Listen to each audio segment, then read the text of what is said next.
இந்த குடும்ப நலம் என்ற ஒரு பொருள் பற்றி எடுத்துக்கொண்டீங்கன்னா, குடும்ப நலம் இல்லாம மனிதனுடைய வாழ்க்கையில அமைதி, வெற்றி, வேற எந்த வெற்றியும் வந்தாலும் அது வெற்றியாகவோ மகிழ்ச்சியாகவோ இருக்காது. அத அனுபவிப்பது, பாதுகாப்பது என்பதெல்லாம் நம்மண்டதான் இருக்கு. குடும்பம் என்ற போது நீங்க முக்கியமா கருத வேண்டியது கணவன் மனைவி உறவைதான் முதலாக வைத்து குடும்பம் என்பதே வர்றது. 4 வகை ஆசிரமங்கள் வச்சாங்க பாருங்க. பிரம்மச்சரியம், கிரகஸ்தம், வானப்பிரஸ்தம், சந்நியாசம். 4 வகையில பிரம்மச்சரியம் என்பது கல்வி கற்கும் காலம் தான், வேற ஒண்ணும் இல்லை. கல்வி கற்கும் காலத்துல 4 வகையான திறமையை மனிதனுக்கு ஊட்டணும்னு வச்சாங்க. எழுத்தறிவு, தொழிலறிவு, இயற்கை தத்துவ அறிவு, ஒழுக்க பழக்கங்கள். இதுதான் கல்வி. இந்த கல்வியில இந்த கல்வி முடிகிற வரைக்கும் திருமணம் செய்து கொள்ளக்கூடாது. கல்வியை நல்லா முழுமையாக முடிக்கணும் என்ற போது திருமணம் இல்லாம தனியாக பிரம்மச்சரியாக இருக்கணும். பிரம்மச்சரியம் என்பதை ஏதோ ஒரு பூட்டகமான வார்த்தையா நினைக்கிறோம். இயற்கை ஒட்டிய வாழ்வு, இயற்கையை உணர்ந்த வாழ்வு, அதாவது பிரம்மத்தை உணர்ந்த வாழ்வு, மெய்ப்பொருள் உணர்ந்த வாழ்வு, இதுதான் பிரம்மச்சரியம் என்பது. அப்ப எழுத்தறிவு, தொழிலறிவு, இயற்கை தத்துவ அறிவு என்ற போது தத்துவ அறிவுல பிரம்மச்சரியம் வந்துடுது. அதை அனுசரிச்சு வாழக்கூடிய வாழ்வு பிரம்மச்சரியம். அப்போ அதை தமிழ்ல நாம் மொழிபெயர்த்த போது அதுக்கு இளமை நோன்பு என்ற பெயர் கொடுத்து அதை எழுதிட்டு வரோம். நீங்க எங்க பார்த்தீங்கன்னாலும் அது இளமை நோன்புன்னு தான் வரும். அப்போ கிரகஸ்தம் என்பது இல்லறம்னு சொல்றோம். இந்த இல்லறத்துல கணவன் மனைவி உறவு மிக மிக மதிப்புடையது. அது சாதாரணமா ஏதோ ஒருவருக்கு ஒருவர் ஒத்துப்பட்டுட்டோன்றதா அல்ல. நீண்ட கால தொடராக வந்த வினைப்பயனாக நல்வினையானாலும் சரி, தீவினையானாலும் சரி, அதன் தொடர்பாக காலம் முழுவதும் அதை அனுபவித்துக் கொள்வதற்கு ஒரு தொடர்பு ஏற்படுது. இதை நல்வினை தொடர்பாகவே நாம் மாற்றிக்கொள்ளலாம். ஏதேனும் குற்றம் குறை இருந்தாலும் கூட ஒருவருக்கொருவர் உணர்ந்து ஒத்து போகக்கூடிய அளவுல என்ன வேணும் என்பதை நான் குறிப்பு கொடுத்திருக்கேன். Tolerance, adjustment and sacrifice. Tolerance என்ன? அதாவது சகிப்புத்தன்மை. ஏன்னா ஏதோ ஒண்ணு செய்யறாங்க, உங்களுக்கு பொருந்தாத இருக்கலாம், நான் அவங்களுக்கு திருப்தியா இருக்குது, பொருத்தமா இருக்கு, கணவனோ மனைவியோ.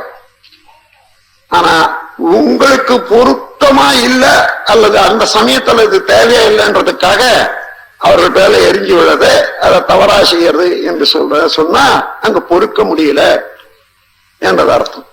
அப்படி பிறர் கருத்தையும் செயலையும் பொறுக்க முடியலன்னா வெறுப்புணர்ச்சி ஏற்படும். அதனால டாலரன்ஸ் என்பது மிக முக்கியம். அட்ஜஸ்ட்மெண்ட்.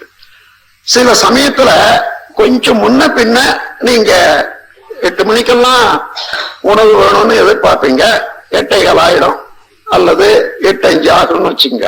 அந்த டைமை கூட கொஞ்சம் கூட அதை அட்ஜஸ்ட் பண்ண முடியாத, 8 மணிக்கு போகணும் 8 மணிக்கு போகணும்னு துடிக்கிற மாதிரி அது அட்ஜஸ்ட்மெண்ட் இருந்ததுன்னா சரி, இன்னைக்கு நான் ஆபீஸுக்கு போனோம், இங்க சாப்பாடு ஆகல, அங்க போய் ஏதாவது நான் சாப்பிட்டுக்கிறேன் கேன்டீன்ல சொல்லிட்டு நாம் போலாம், அடுத்து ஒண்ணும் இல்லை. அதான் அட்ஜஸ்ட்மெண்ட்.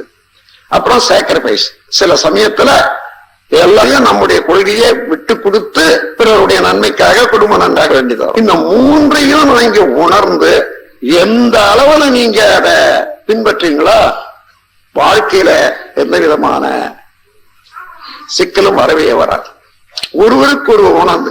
ஆனா நாம இதுல என்ன தவறுன்னா, ஒவ்வொருத்தரும் திருமணம் ஆகிறதுக்கு முன்னாடியே அந்த திருமணம் பேசி முடிச்சதோ அல்லது பெண்ணு பார்த்து முடிச்சதோ பிள்ளை பார்த்து முடிச்சதோ ஒரு பெரிய கற்பனை.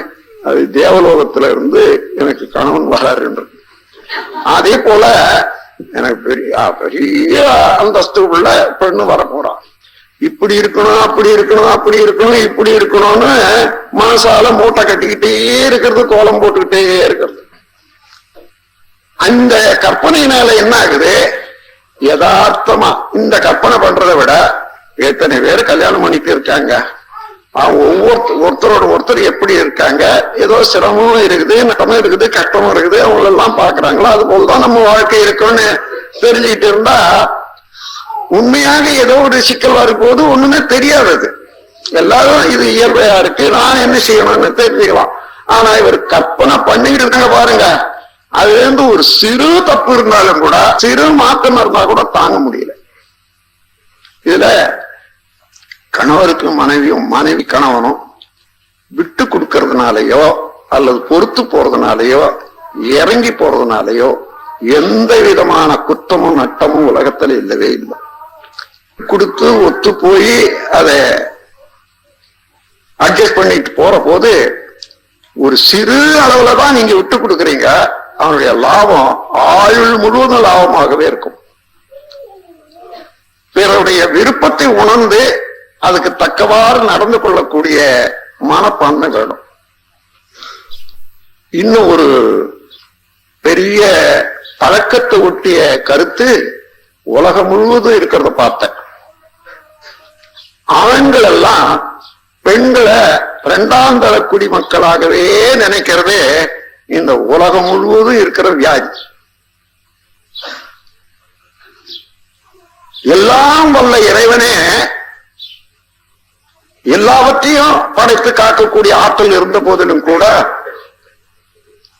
உயிர்களை உற்பத்தி பண்ணக்கூடிய ஒரு பொறுப்பை பெண்கள் இடத்துல விட்டு வச்சிருக்கான் என்றதை நினைக்கிற போது அதை மதிக்க முடியாத அறிவு இருக்க முடியாது, போற்ற முடியாத அறிவு இருக்க முடியாது. ஏன்னா அதுதான் இயற்கையினுடைய பெருமையை. அப்படி உணரும் போது அத்தகைய பெண் குலத்துக்கு அவர்கள் உரிமை கேட்டுத்தான் ஆண்கள் உரிமை கொடுக்கணும்ன்றது அல்ல, எஞ்சி கேட்டு வாங்க வேண்டியதே இல்லை. இது ஆண் பிள்ளைகள் உணர்ந்து அவர்களுடைய உரிமையை அவர்கள் அனுபவிக்கிறதுக்கு எல்லா வகையிலையும் உதவியா இருக்கணும். இதுவரைக்கும் இந்த உலகம் மறந்துட்டு இருக்கிறதுனால குடும்பங்கள்ல சச்சரவு, இன்னும் கணவன் மனைவி உறவுல சச்சரவு, பிறக்கக்கூடிய குழந்தைகள் சரியா இருக்கிறது இல்ல, இன்னும் பல துன்பங்கள். அது மாத்திரமில்ல, இந்த உலகம் முழுக்க எடுத்துக்கொண்டா பாதி பெண்ணினம், பாதி பேரை அடுத்தபடியா வச்சுட்டு சமாதானம் எங்க இருந்தோம் உலகத்துக்கு வரவே வராது.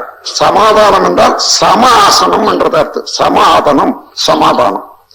அது நீங்க உங்க மனைவிக்கு கொடுக்க பிரியம் இல்லைன்னா, விட்டு கொடுக்க மனம் இல்லைன்னா இன்னும் வேற எப்படி பெற முடியும் சமாதானம்? வேற யாருக்கும் கொடுக்கலையே. அந்த அளவுல பெண்களுடைய உரிமையை ஒப்புக்கொண்டு இந்த உலகத்தினுடைய கல்ச்சரையே மாற்ற வேண்டிய அவசியம் உலக சமுதாய சேவா சங்கத்தை சார்ந்தது. அதுல சேர்ந்த எல்லா உறுப்பினர்களையும் சார்ந்தது. அதனால பெண்மைக்கு தக்க மதிப்பளித்து தாயாக இருக்கக்கூடிய ஒரு பெண் தான், மனைவியாக இருக்கக்கூடியது பெண்ணு, குழந்தைகளாக மக்களாக இருக்கக்கூடியவர்கள் பெண்கள். அவர்கள் மத்தியில் வாழ்ந்து கொண்டிருக்கும். எல்லா வீரம் பேசலாம், ஆனா ஒரு நாளைக்கு ஆள் இல்லைன்னா சாப்பாட்டுக்கு போடுற துன்பமோ சங்கடமோ அப்பதான் தெரியும். அப்ப கூட ஏன் 4 நாள் நின்றுட்டு நான் அவஸ்தப்பட்டேன்னு தான் சொல்றோமே தவிர, அந்த அருமையை உணர்ந்து கொண்டு இனிமையாதான் நான் இன்னும் கொஞ்சம் மதிப்பு கொடுத்து இருக்கணும்ன்றதுக்கு வரல. அந்த அந்த மாற்றம் இனிமே, அதாவது ஆசிரியர் பயிற்சி எடுத்தவர்கள் உலகுக்கு வழிகாட்டியாக இருக்கணும் இல்லையா? முதல்ல இப்படி பெண்ணினத்துக்கு கொடுக்க வேண்டிய மதிப்பை நான் உணர்ந்து கொடுப்பேன். இங்க இருந்து எல்லாம் கேட்டுக்கிட்டே போறீங்க. அந்த 4 பேர் போய் உட்கார்ந்துட்டு அவர் சொல்றாரு, அவர் தனியா இருக்கிறாரு, அவர் சொல்றபடியா விட்டா அப்படி ஏறி உட்கார்ந்து. அதல்ல உங்களை ஆராய வைக்கிற, நீங்க ஆராய்ச்சி செய்யுங்க. நீங்க நினைக்கிற மாதிரி நான் தனியா ஒன்றுமில்லாத இல்லை. நானும் குடும்பம் நடத்தி ஒரு பெண்ணுக்கு 2 பெண்ணை கல்யாணம் பண்ணி இப்பதான் 1.5 வருஷம் ஆச்சு. ஒரு அம்மையார், அதாவது இளையவர் போய் இப்ப பெரியவங்க இருக்காங்க, அவளுக்கு 72 வயசு. இப்போ இது வரையிலையும் எந்த அளவுல அவர்களுக்கு மதிப்பு கொடுத்து வர்றோம்ன்றத அங்க தெரிஞ்சவங்களுக்கு தெரியும், பழகினவங்களுக்கு தெரியும். ஆகையினால அந்த மாதிரி எல்லாரும் இருக்கணும்.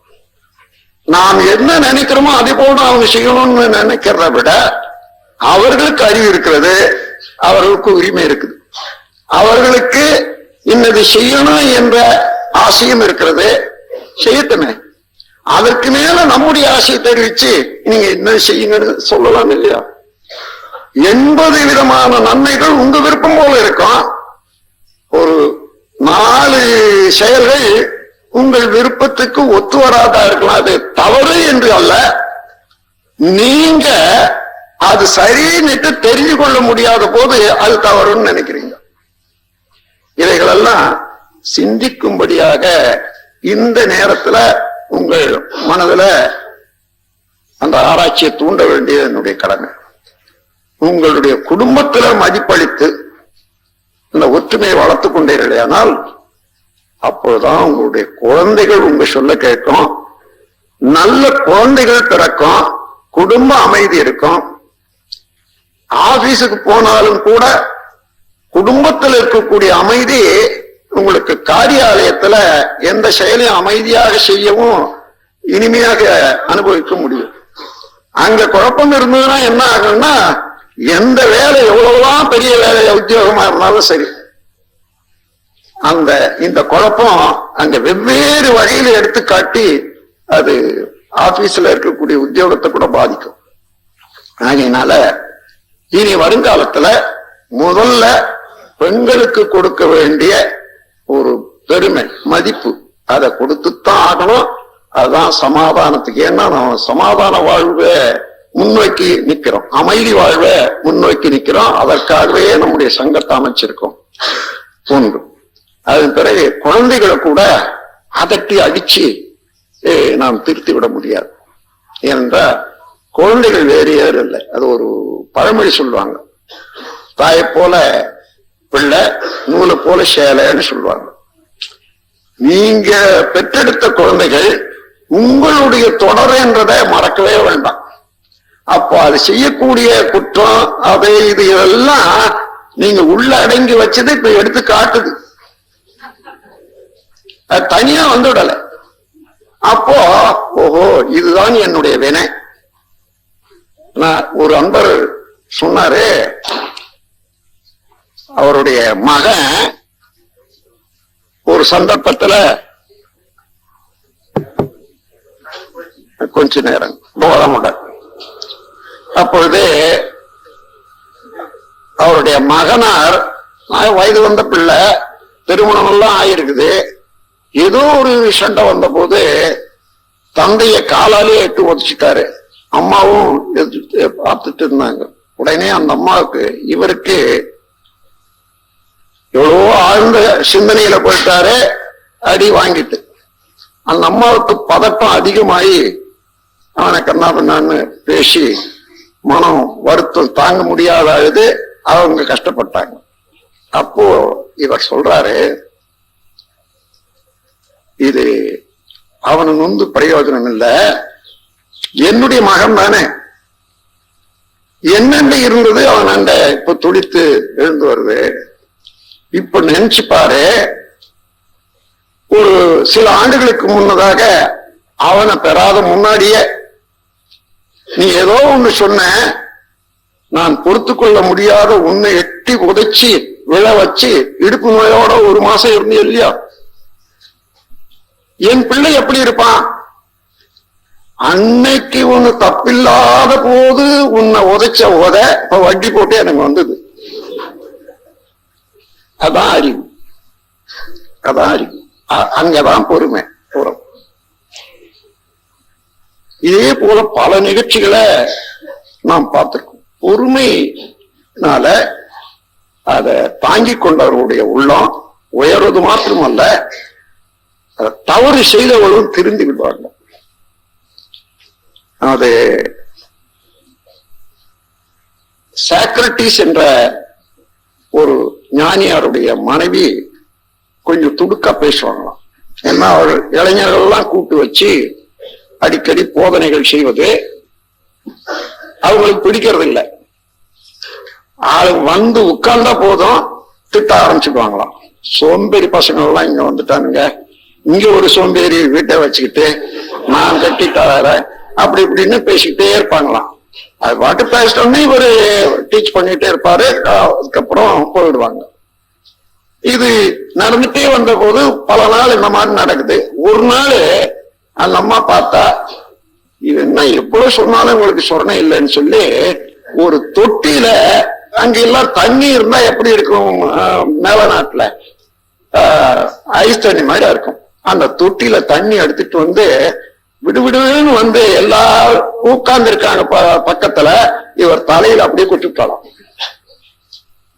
அப்படியே அழிச்சு விட்டுட்டு, இத்தனை நாள் வெறும் இடி இடிச்சுது, இன்னைக்கு மழையும் பொழிஞ்சிட்டு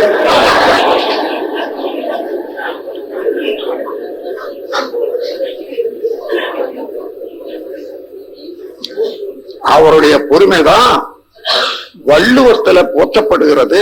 இன்னைக்கு எடுத்து சொல்றேன். வள்ளுவர் காலத்துக்கு 250 ஆண்டுகளுக்கு முன்னதாக நடந்த நிகழ்ச்சி இது.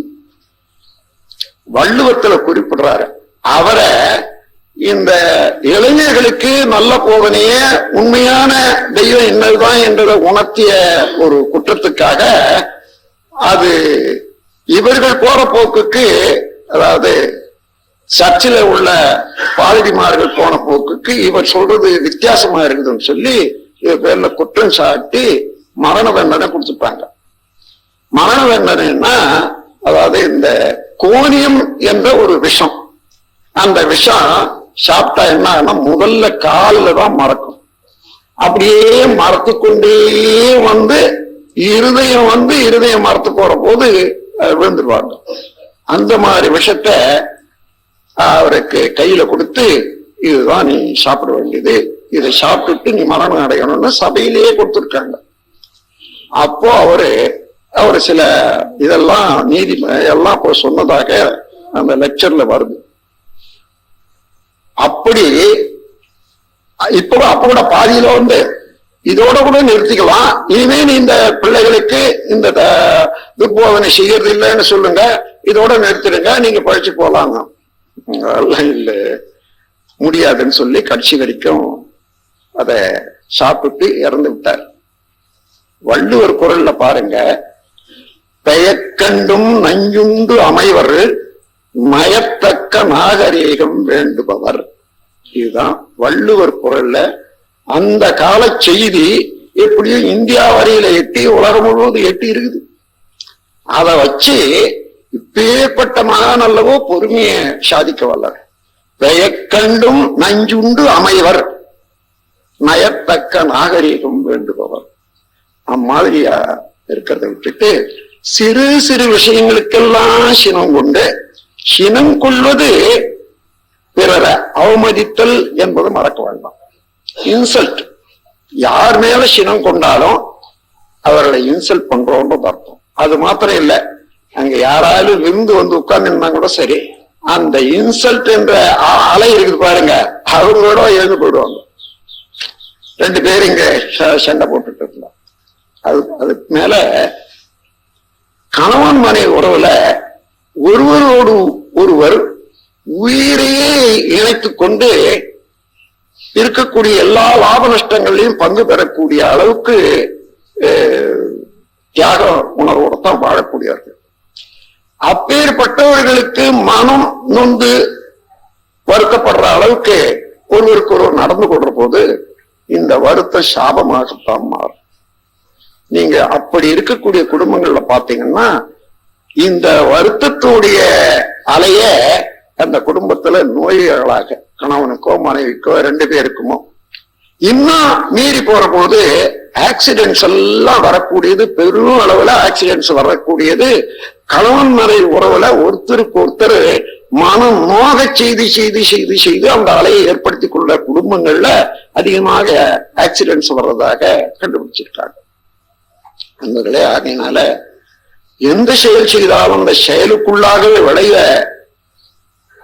தெரிந்து கொள்ளக்கூடிய நாம் நல்லதே செய்யும். ஒருவேளை தவறா கூட இருக்குதுன்னு வச்சுங்க, அதை கண்டுக்காத அல்லது பின்னால எடுத்து ஒன்னா சொல்லலாம், அதை பொறுத்து கொண்டு நீங்க பாருங்க. அதுக்கப்புறம் அவர்களே தவறு செய்ய மாட்டாங்க. ஒரு யாரா இருந்தாலும் சரி, கணவனா இருந்தாலும் சரி, மனைவியா இருந்தாலும் சரி, இரண்டு பேருமே இந்த அதுதான் நான் வாழ்த்துவது என்றது, திருமணத்துல வாழ்த்துவது என்றதுக்கு ஒரு கவி எழுதி வாழ்த்துவது உண்டு. சிக்கனமும் சிந்தனையும் சிறந்த பண்பும் சீர்திருத்தமுடன் வாழும் துணிவும் கொண்டு எக்கணமும் இருவருமே பிறர் உள்ளத்தில் எழுகின்ற உணர்ச்சிகளை கூர்ந்துணர்ந்து அக்கணத்தின் சூழ்நிலையை பயனாய்க் கொண்டு ஆராய்ந்து பின்விளைவை கணித்துக் கொண்டு மிக்க நலமுற வழியே செயல்களாற்றி மேலான அறவழியில் வாழ வேண்டும் என்றுதான் நான் வாழ்த்துவது. அந்த முறையில ஒருவருக்கொரு மனதை உணர்ந்து அவர்கள் இனிமையாக இருக்க, அவர்கள் மகிழ்ச்சியாக இருக்க நான் என்ன செய்ய முடியும், என்ன செய்ய வேணும் என்று நினைச்சா அப்போ செய்யற செயலெல்லாம் நன்மையாக வரும். இந்த நினைவு இருக்கணும். சிறு சிறு குற்றங்களோ தவறுகளோ இருந்தா தவறா கூட இருக்காதே, நான் நினைச்சிட்டு இருப்பேன் இதுதான் சரின்னுட்டு நான் தப்பாவேன். ஆனா அவங்க சரியா செய்தாலும் கூட அந்த தப்புன்னு நினைச்சிட்டு இருந்த நினைப்புக்கு இது ஒத்து பார்க்கிற போது அது ஏறுமாறா தெரியும். அதனால நான் ஒத்துக்கிறது இல்லை.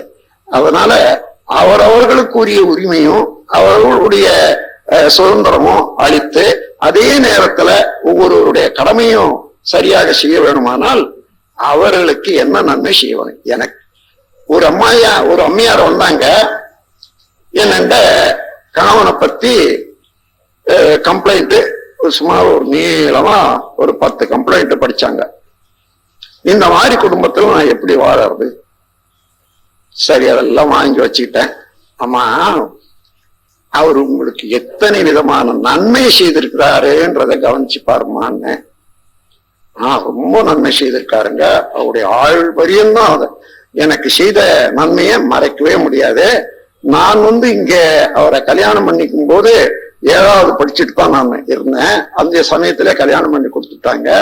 அதுக்கப்புறம் எனக்கு SSLC வரைக்கும் படிக்க வச்சு அதன் பிறகு BA படிக்க வச்சு BAல இருந்து MA படிக்க வச்சு ஆசிரியர் படிச்சு வச்சு இன்னைக்கு 3000 ரூபாய் நான் சம்பளம் வாங்கிட்டு வர்றேன். இந்த அளவுக்கும் அவர் தான் எனக்கு காலையில இருந்து மாலை வரைக்கும் எடுத்த கஷ்டம் சொல்ல முடியாது. அது மாத்திரம் இல்லைங்க, இன்னும் கூட நான் கடையில போய் ஒரு காய்கறி வாங்க எனக்கு தெரியாது, அவர் தான் வாங்கி வந்து கொடுப்பாரு. அப்படி குடும்ப வேலைகள் எல்லாம் ஒழுங்கா செய்யக்கூடியது. அப்படி பார்த்தா அவருடைய ஒரு செயல் எவ்வளவு தூரம் நன்மைன்னு நான் விளக்கவே முடியாது. அந்த அளவுக்கு ஒரு பெருமனம் படைச்சவர் தானே. அவ்வளவுலாம் நினைச்சுக்கிட்டு நீ ஆனந்தப்படுறதை விட்டுட்டு இந்த சின்ன சின்ன குற்றத்தை எழுதி வச்சுக்கிட்டு படிக்க ஆரம்பிக்கிறியம்மா ஏன்னு கேட்டேன். இது என்னுடைய அறியாமை தானுங்க. இன்னையில இருந்து நீங்களானாலும் சரி, உங்களுக்கு வேண்டிய தொழில்களுக்கானாலும் சரி, கணவன் செய்த நன்மையை மாத்திரம் எடுத்து நினைச்சு நான் செய்ய வேண்டிய கடமை என்ன என்றதை உணர்ந்து போறது அளவுக்கு மனசு திருப்பிக்கிங்கன்னு சொன்னேன். அப்புறம் 2 ஆண்டு பொறுத்து மீண்டும் அங்க நான் போன போது அந்த அம்மா சொல்றாங்க, என்னுடைய பள்ளியில 40 ஆசிரியர்கள் இருக்காங்க, ஆசிரியர்கள். அவர்கள் எல்லாமே சேர்ந்து என்னை குருவா மதிக்கிறாங்க. என்னமான்னு உண்மை இல்லைங்க, நீங்க சொல்லி கொடுத்தீங்களா ஒரு மந்திரம், அதை மாத்திரம் தான் நான் சொல்லிக்கிட்டே இருக்கேன் அன்னையில இருந்து. என்னண்ட கம்ப்ளைண்ட் பண்ணுவாங்க, என்ன அப்படியே என்னுடைய அப்படின்னுட்டு. அதெல்லாம் வேணாம், இன்னையில இருந்து அதை விட்டுடுங்க. அவர் செய்த நன்மையே மாத்திரம் எண்ணி எண்ணி எண்ணி எண்ணி பாருங்க. எண்ணி எண்ணி பார்த்து அதற்காக வாழ்த்து கொண்டு இருக்குங்க, சரியாயிடும்னு சொல்றேன். அவர் 1 வாரம் பொறுத்து நீங்க சொன்னதாமா சரி சொல்றாங்க. அதுல இருந்து அந்த குழப்பங்கள் எல்லாம் போயிடுதுன்னு சொல்றாங்க. அதனால நாம் நன்மையும் தீமையும் தான் தர வருமே என்ற முறையில ஏதாவது குழப்பம் இருக்குதுன்னா என்னுடைய தவறு என்ன என்றதை கண்டுபிடிங்க. அப்படி அவங்க தவறே இருந்தாலும் இதுவரையில கோபித்துக் கொண்டோ அல்லது இன்சல்ட் வார்த்தையை சொல்லியோ திருத்த முடியலன்னு தெரியுதா, மீண்டும் ஏன் அதை உபயோகப்படுத்தணும்? வாழ்த்தி கொண்டு அதை பொறுத்து கொண்டு கொஞ்ச நாள் போனா அதுக்கப்புறம் எல்லாமே சரியா வந்துடும். வாங்கினவர்களுக்கு எல்லாருமே வணங்க வருவாங்க. ஆகையினால அந்த முறையை பின்பற்ற வேணும். ரெண்டாவது, நம்ம குடும்பங்கள்ல பிறரை பற்றி குறை சொல்றது என்றது, அதற்காக ஒரு 3 செய்திகளை கொடுத்திருக்கேன். அதாவது கமெண்ட், கமாண்ட், டிமாண்ட், இந்த 3 ஒழிச்சிடுங்கன்றது. அதாவது கமெண்ட்னா பிறரை பற்றிய குறையெல்லாம் எடுத்து சொல்லி அவங்க இப்பேற்பட்டவங்க சொல்றது. அது ஒரு பழக்கம் சிலருக்கு. எல்லா வேலையும் விட்டுட்டு யாராயும் ஒருத்தரை பற்றி குற்றம் குறையெல்லாம் படிச்சு வச்சுக்கிட்டு இன்னொருத்தர் வந்தா அவங்களாண்ட அதை அப்படியே வரிசையா படிக்கிறது ஆனந்தமா. அதுதான் ஒரு பழக்கம். இது என்ன ஆகுதுன்னா ஒருத்தருக்கு ஒருத்தர் பலருக்கு இந்த விரோத மனப்பான்மையே உண்டு பண்ணிவிடும். அவன் கமாண்ட், யாராலும் என்னன்னா செய்துட்டு இருப்பாங்க. நான் போயிட்டே இருக்கக்கூடியவங்க கூட அங்க நின்று, அந்த மாதிரி செய்யற, நீ அந்த மாதிரி செய்யலாமே, அந்த மாதிரி செய், இந்த மாதிரி செய்யிட்டு ஒரு அதிகாரம் எப்பொழுது பார்த்தாலும் பிறர் பேர்ல அதிகாரம் பண்றதே அது ஒரு தனக்கு ஒரு உரிமை என்றதோ அந்த அகம்பாவத்துல எல்லாருக்கும் அது ஒரு பழக்கம் இருக்கு. அதனால கமாண்ட், இந்த கமாண்டும் ஒழிச்சுக்கணும். அவர்களுக்கு அறிவு இருக்கிறது, நம்ம போல அவர்களும் அறிவுடையவர்கள் என்று நம்பினா கமாண்ட் பண்ண வேண்டியதே இல்லை. அவங்க சிறு தவறு செய்தா கூட அவங்களா திருத்திக் கொள்ள முடியும். நீங்க எடுத்துக்காட்டிதான் திருத்தணும்ன்றது அவசியம் இல்லை. நீங்க கொஞ்சம் அதுக்காகத்தான் நான் இந்த மௌன காலத்துல சொல்றது உண்டு. மௌனம் நீங்க இருக்கிற போது பல நிகழ்ச்சிகள் நடக்கும். அப்போ நீங்க ஒண்ணும் பேச முடியாது இல்லையா? நீங்க சாதாரண என்ன நினைப்பீங்க, நான் சொல்லிதான் ஆகணும், இல்லைன்னா அவங்க கெடுத்துருவாங்கன்னு நீங்க நினைப்பீங்க. மௌனம் இருக்கிற போது கவனிங்க எப்படி நடக்குதுன்னுட்டு. முன்னே விட செம்மையா நடக்கும். இதுவே நமக்கு அறிவுரையாக அமையும். இப்ப கூட நேத்து ஒரு பையன் நான் மௌனம் இருக்க போறேன்னு சொன்னான். ரொம்ப உங்க குடும்பத்துக்கு ரொம்ப நல்லதுப்பா, உன்னால இருக்கிற தொல்லை ஒரு நாளைக்காயில இல்லாத இருப்பாங்க அவங்க சொன்னேன். அந்த மாதிரி இந்த தலையீடு என்பது இருக்குது பாருங்க, இன்டர்ஃபியரன்ஸ், அத கூட பாவம் வேற ஒண்ணும் இல்லை. என்னன்னா நாம் செய்யறதுதான் சரி, நமக்குதான் சரியா தெரியும் என்பது ஒரு அகம்பாவம் எல்லாருக்கும் இருக்குது. அதையே காட்டி கொடுக்கறதுக்கு யார் என்ன சொன்னா செய்தாலும் அதுல குறுக்க போய் அது சரியில்லை இதுதான் சரின்னுட்டு ஏதாவது கெடுத்து வைக்கிறது. இப்படி சிலருக்கு இயல்பாக இருக்கும். அந்த பழக்கமும் கூடாது. கமெண்ட், டிமாண்ட், எனக்கு இது கொடு, எனக்கு இது கொடு, எனக்கு இது வேணும்னுட்டு பிறதாண்ட டிமாண்ட் பண்ணி கேட்கறது என்றது அது வெறுப்புணர்ச்சியே சமுதாயத்துல ஏற்படுத்த முடியும். இந்த கமெண்ட்டும் வேண்டாம், கமாண்டும் வேணாம், டிமாண்டும் வேணாம். அந்த அளவுக்கு கூர்ந்து நாம நம்முடைய செயல்களை ஒழுங்குபடுத்தி கொண்டா நீங்க என்ன நினைக்கிறீங்களோ என்ன வேணுமோ தானாக வரும். கேட்டதுல கொஞ்சம் வரும், அதுக்கப்புறம் கொஞ்சம் வந்ததுல பெரும்பாலும் போயிடும் மறுபடியும். ஆனா கேட்காத இருந்தீங்க உங்களுக்கு வேண்டியதெல்லாம் வந்து கொண்டே இருக்கும். அந்த அளவுல ஒரு அமைதியும் மதிப்பும் பிறர் மேல வைக்கணும்னு சொன்னா அது குடும்பத்துல வைங்க. முதல்ல குடும்பத்திலேயே ஸ்டார்ட் பண்ணுங்க, அங்கேயே பழகி கொள்ளுங்க. எத்தனையோ பயிற்சிகள், யோக பயிற்சி இருக்கு பாருங்க.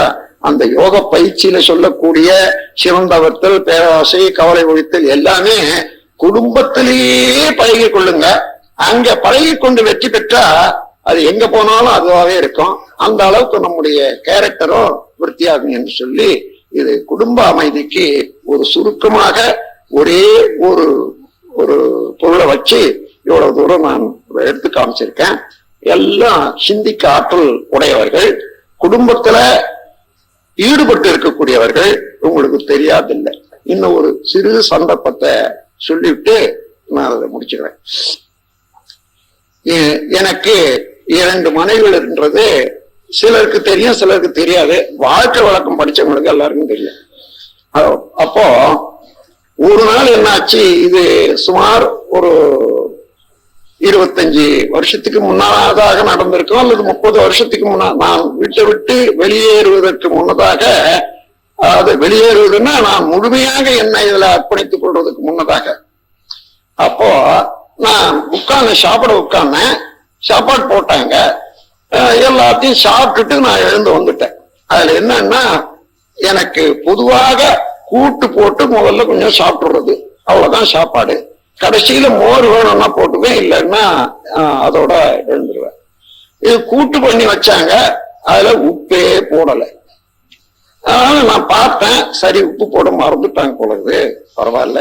இந்த மாதிரியான உப்பு இல்லாத ஒரு நாளைக்கு சாப்பிட்டு செய்தவர்களாண்ட சண்டை போடாதையோ அல்லது கோவப்படாதையோ இருக்கிறதுக்கு ஒரு நல்ல சான்ஸ் இன்னைக்குதான் இறைவன் நமக்கு கொடுத்திருக்காரு. இததான் இன்னைக்கு பயன்படுத்திக்கணும்னுட்டு மெதுவா அதை நல்லபடியா சாப்பிட்டுட்டேன். சாப்பிட்டுட்டு நான் எழுந்து உட்கார்ந்து கொண்டேன், ஒன்றுமே அதை காட்டிக்கொள்ளல. அதுக்கப்புறம் இவங்க 2 பேரும், அதன் பிறகு உட்கார்ந்து சாப்பிடுவாங்க, 2 பேரும் உட்கார்ந்தாங்க. வாயில கூட்டு எடுத்து வச்சாங்க, உப்பு இல்லை. இப்படி பாக்குறாங்க அப்படி பாக்குறாங்க, ஒருத்தி பாக்குறா. ஏன் அக்கா நீ உப்பு போடலையான்னு கேட்டா. நீ தானே இங்க அடுப்பாண்ட இருந்த, நீ போட்டுட்டு இருப்பேன்னுட்டு நான் பார்த்து அப்புறம் இறக்கி வச்சேன்னு சொல்றாங்க அவங்க. நீ போட்டேன்னுட்டு நான் பார்த்தேன்னு சொல்றாங்க. சரி அப்படின்னா போச்சு. இப்ப மாமா உப்பே இல்லாத சாப்பிட்டு போனாங்களே, அது எப்படிதான் சாப்பிட்டாங்கன்னுட்டு 2 பேரும் உதிரிட்டு அங்கிருந்து நிக்கிறாங்க. என்ன, நீங்க அதை உப்பில்லாத அப்படியே சாப்பிட்டுட்டு மௌனமா இங்க உட்கார்ந்து இருக்கீங்களே, இதை விட எங்க 2 பேரையும் கூப்பிட்டு ஒரு அடி கொடுத்துட்டு இருந்தா எங்களுக்கு எவ்வளவு திருப்தியா இருக்கான். இப்ப நான் நினைச்சு அழும்படியா பண்ணிட்டீங்களே. இல்ல எனக்கு ஒரே ஒரு நாள் வாழ்க்கையில இந்த சந்தர்ப்பம் கிடைச்சது, இதுவரைக்கும் நீங்க இந்த மாதிரி செய்ததே இல்லை, செய்யவும் இல்லை.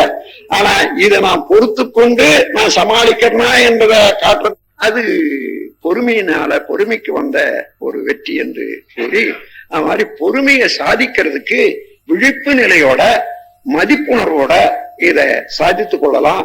குடும்பத்துல பெரிய அதாவது சந்தர்ப்பம் நிறைய இருக்குது என்று கூறி இந்த உரையை முடிக்கிறேன். நீங்கள் அனைவரும் குடும்பத்தின் மதிப்புணர்ந்து பெண்மையினுடைய பெருமை உணர்ந்து நடந்து கொள்ள வேண்டும் என்று கேட்டுக்கொண்டு இந்த நிகழ்ச்சியை நான் முடிச்சு வைக்கிறேன். வாழ்க வளம், வாழ்க வளம், வாழ்க வளம், வாழ்க வளம்.